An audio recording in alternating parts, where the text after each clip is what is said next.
Doctor Daniel López Rossetti, qué gusto tenerlo. ¿Cómo andan sus cosas, doctor? Bien, por suerte bien, todo bien y gracias por la comunicación, Sergio. Bueno, con nuevo libro, Recetas para vivir mejor y más tiempo. Sí, dice para empezar recetas, efectivamente, recetas en plural, porque generalmente hago recetas en mis redes sociales Sí, y sí. acá hay recetas, recetas para vivir mejor y más tiempo. El más tiempo lo dirá la vida si uno hace las cosas más o menos bien y si la genética ayuda, pero la verdad es que se puede vivir mejor y la clave de eso tiene que ver con la filosofía de vida. De hecho, los primeros cuatro capítulos grandes son de filosofía de vida, otros cuatro de calidad de alimentación, como recetas de alimentación. Después vienen cuatro de actividad física y los últimos capítulos de calidad de sueño. Cuando usted habla de filosofía de vida, lo hemos charlado muchas veces cuando lo he entrevistado. También tiene que ver con la elección de cada uno. Usted se puede tutear con empresarios que están holgados, pero siguen teniendo una filosofía de vida de más, de más, de más, de búsqueda, y ahí aparece el estrés. Sergio y tu audiencia, no se es feliz espontáneamente. Claro. Algo tenemos que hacer. Y en realidad hay herramientas para vivir mejor. La palabra felicidad puede parecer pomposa o muy grande. Nosotros en el hospital, que tenemos el primer servicio de medicina del estrés, un hospital público, en el Hospital de San Isidro, en Buenos Aires, lo llamamos bienestar subjetivo percibido. Es decir, es sentirse bien. Si quiere, uno puede utilizar la palabra felicidad, pero existe una condición en la cual uno puede sentirse mejor.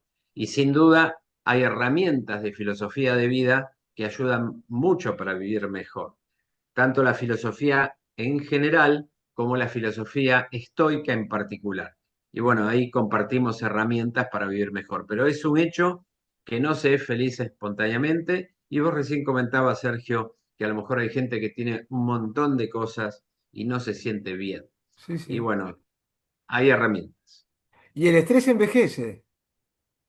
Sí, no hay ninguna duda. El estrés, que se llama, en realidad técnicamente tiene un nombre más raro, síndrome general de adaptación, fue descrito por un húngaro en 1936, János Salgya, o Hans Selye se dice en húngaro, Selye en castellano, digamos, y él dijo en el año 57, en el primer Congreso Iberoamericano de Medicina del Estrés, que el estrés es la medida del desgaste vital. Y efectivamente uno puede encontrar personas que no vio desde el colegio las encuentra muchos años después, Sergio, y uno ve que, bueno, a lo mejor como que envejeció mucho y uno cuando está hablando se da cuenta que tuvo muchos problemas en la vida, que no encontró el camino, o varias separaciones, o problemas laborales, financieros, legales, existenciales. Es, digamos, más o menos público que las personas se dan cuenta que muchas veces digamos, una condición de vida sufrida adelanta los tiempos biológicos, efectivamente. Esa frase, el estrés envejece, es una frase que se adapta. Y en estos tiempos donde corremos buscando una zanahoria, en algunos casos no sabemos a dónde, la ansiedad es una manifestación del estrés. La ansiedad es una enfermedad por un lado, digamos, es un cuadro clínico amplio de los síndromes de ansiedad, de los cuales está la ansiedad generalizada, las fobias, las ansiedades, la ansiedad específica, el ataque de pánico, etcétera.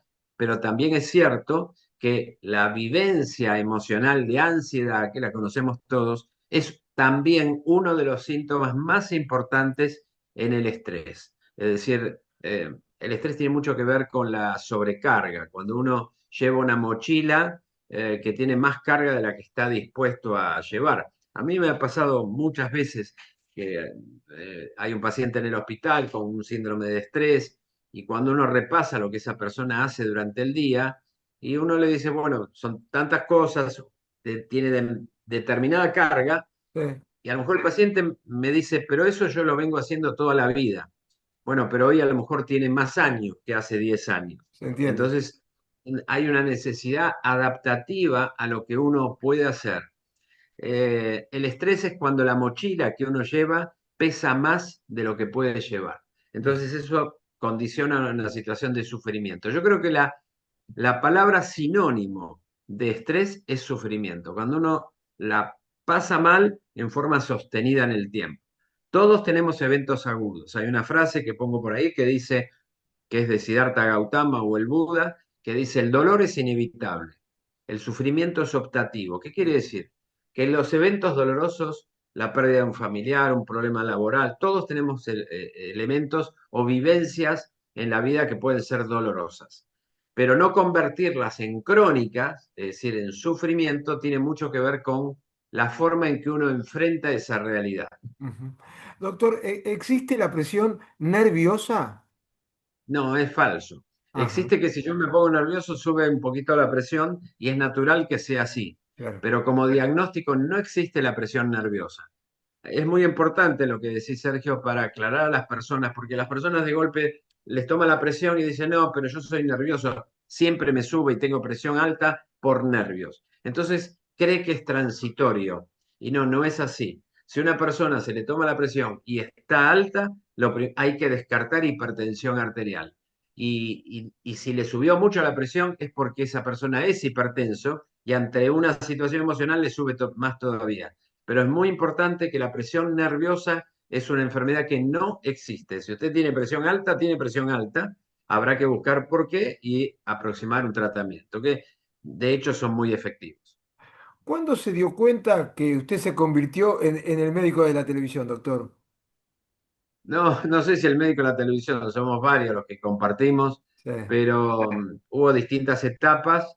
Una etapa que la hemos pasado mal todos, en mayor o en menor medida, fue la pandemia. Ujú. Y en la pandemia, bueno, en Telefe estuvimos mucho desde que comenzó hasta que nos pudimos movilizar y estábamos con las cámaras en casa, con los muchachos de audio, de televisión. Fue una experiencia fuerte, eh, era un momento muy difícil, pero te agradezco la consideración, pero no es que sea el de el médico de la televisión. Hay una anécdota que una vez me contó usted y a mí me marcó cuando hablaba con su mamá y usted le dijo, ¿entendiste? Quiero que usted Ah, me la no, eso. agregue porque es muy buena. Sí. No, sí, es muy buena porque aprendí mucho. Yo Eh, estaría, es más, lo puse en uno de los libros que creo que es Ellas, Cerebro, Corazón y Psicología de la Mujer, en Ellas, de Editorial Planeta, se lo dediqué a mi mamá y eh, puse esa anécdota en la dedicatoria porque a mí me iba muy bien en la facultad, estaba cursando fisiología, segundo año, calculo que año 77, 78, y bueno, era un agrandado, sacaba buenas notas, era como muy soberbio. Y estaba estudiando, me acuerdo que era verano porque estaba con pantalón corto en el living de casa y viene mi mamá y me pregunta algo que no recuerdo qué era, pero me pregunta algo de una enfermedad. Y yo estaba en el piso y le explico con palabras muy difíciles, muy complicadas, con mucha tecnología, con nombres raros, y para peor, la miro en un momento y le digo, ¿entendiste? oh, Me miró y me dijo algo que me quedó toda la vida, que lo puse en esa dedicatoria. Me miró y me dijo, Dani, si hablas así de difícil, nunca vas a lograr a nadie. ah, Y ese día mi mamá me enseñó a ser más humilde, a no creérmela, y además de todo eso, me enseñó medicina.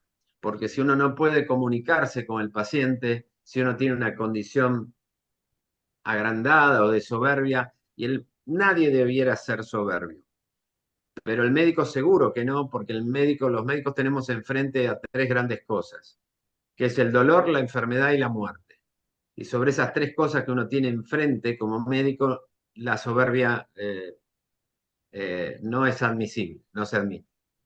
Así que mi mamá ese día me enseñó mucho, me quedó y de ahí en más siempre difícilmente se me tiene que escapar. La palabra entendiste no la volví a usar. ujú. Eh, digo, me explico, me expliqué, pero ¿le entendiste? Si me pasa porque hago docencia en la facultad, en el Sí, sí. hospital. Si alguien no entendió, no es el otro, soy yo, el responsable. ¿Cómo le gusta y qué pasión tiene con la formación, ¿Cómo, es algo que viene muy adentro suyo?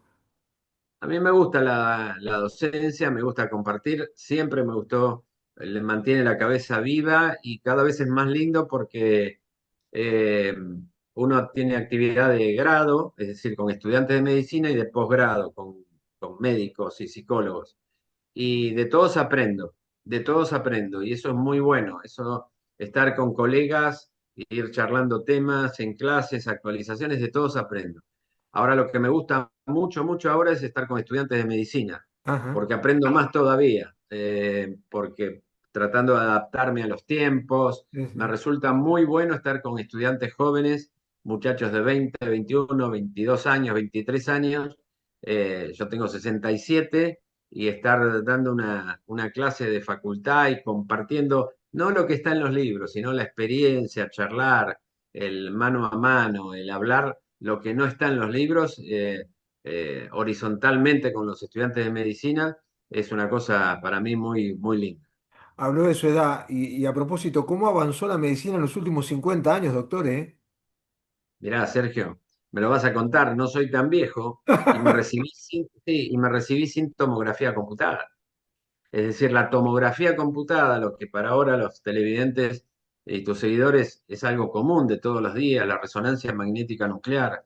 La tomografía computada recién llegaba cuando yo estaba haciendo la residencia en clínica médica y después la especialidad en clínica médica. Sí, no, no, claro, la velocidad del avance de la medicina es extraordinaria. La última, eh, el hospital, lo que hace en los medios de comunicación, la formación, ¿cómo se lleva con la finitud, teniendo en cuenta, bueno, el paso del tiempo y la medicina? Es buena pregunta porque busco esa respuesta, sobre todo con filosofía de vida, Claro. filosofía en general y filosofía estoica en particular. Y la verdad es que me llevo bien, porque promuevo el aprovechar el día, el carpe diem, tengo consciente la finitud, no es algo que me resulte ajeno. Ujú. Como médico lo veo, lo vi muchas veces, lo sigo viendo en el hospital, lo vi, hice muchísimas guardias en terapia intensiva, en unidad coronaria. Eh, la muerte es algo que nos rodea, el fin es algo que nos rodea y también es tomar conciencia con eso, nos hace aprovechar más el día. A mí me es útil. Sé que lo inexorable va a suceder, pero la vida es el mientras tanto, porque uno puede transitar muchos años sin vivir esos años. Ujú. Entonces lo que hay que aprovechar es el mientras tanto. Es como que la vida, uno dice, bueno, ¿qué es lo importante de la vida? No sé, cuando uno se recibe, cuando un trabajo, cuando se casa, cuando tiene un hijo, y no son muchos los elementos importantes en Se la vida. entiende. Sí, Si sí. ahora decimos cuáles son las cosas importantes en tu vida, te van a venir cinco, seis, siete, no más. Y vos decís, pero esto fue la vida. Por supuesto, eventos muy importantes, pero la vida es más que eso. Es el tiempo que pasa entre esos eventos importantes. Es decir, entre que uno se recibe y que uno se casa o lo que fuera, Mm. y el mientras tanto es lo que cuenta. Entonces, lo que hay que hacer es vivir el día de hoy bien, el mientras tanto, y crecer y desarrollarse, sin compararse con los demás. Hay un dicho que dice Jigoro Kano, si te comparas, el que está en desiderata, si te comparas con los demás, te volverás vano o amargo, pues siempre habrá personas más grandes y más pequeñas que tú. Y un filósofo que fue oriental, Jigoro Kano, dice, no hay que ser mejor que otros, sino mejor que ayer. Muy Y eso me bueno. parece extraordinario. Sí, extraordinario. Sí, es excelente. Y siempre hay que tener proyectos para no pensar en la muerte, bueno, en esto, ¿no? Hay que tener un mañana. Claro, Hay que hay que visualizar un mañana. Y la vida termina todas las noches cuando uno se va a dormir, es verdad. pero tiene una ventaja enorme hasta que Dios el destino lo disponga, que es que nacemos cada mañana. Es decir, la vida termina cada día y nacemos cada mañana. Y cada mañana cuando abrimos los ojos es un privilegio, es una bendición, hay que aprovechar.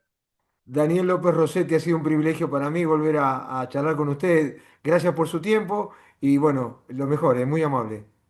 Lo mejor para vos y a toda tu audiencia. Así que recordad, no sé feliz espontáneamente. Le tenés que poner pila, buscarle la vuelta, inteligencia emocional. Hay cosas para hacer.